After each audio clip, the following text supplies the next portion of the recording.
तो my dear, सबसे पहले आपको ये बताया गया था कि स्केलर पॉइंट फंक्शन क्या है और वेक्टर पॉइंट फंक्शन। उसमें ये बताया गया था कि अगर आप किसी भी एक पॉइंट को ओरिजिन से ज्वाइन करते हैं तो हम उससे क्या कहेंगे सर, वेक्टर कहेंगे, क्योंकि उसमें क्या आएगा सर, एक्स आई cap, Y j cap, Z के कैप, ये सारी चीजें आएंगी।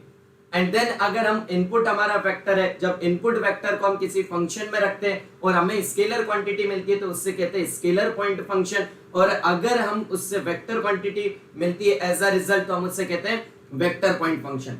देन उसके बाद हमने देखा कि डेल और नेबुला क्या होता है। Del is nothing but d by d x of i cap plus d by d y j cap plus d by d z के cap. And then my dear friend, हम बात करते हैं कि ग्रेडियंट किसे कहते हैं। ग्रेडियंट आपके स्केलर फंक्शन को कन्वर्ट करता है वेक्टर फंक्शन में।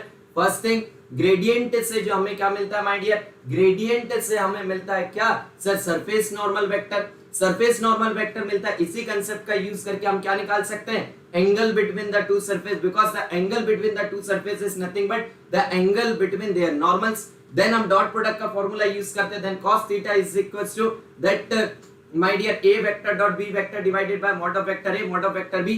यही कंसेप्ट का फॉर्मूला, यही कंसेप्ट यूज करके हम डियर आपके angle between the to surfaces find out कर लेते हैं। देन आपसे यूनिट सरफेस नॉर्मल वेक्टर भी पूछा जा सकता है, तो यूनिट सरफेस नॉर्मल वेक्टर आप कैसे निकालते हैं sir, nothing but what sir, normal vector divided by its magnitude.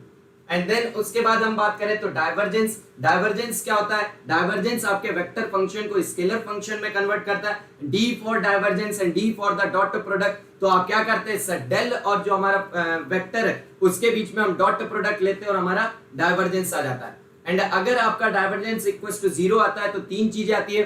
First one is divergence free, second one is incompressible flow and third one is solenoidal.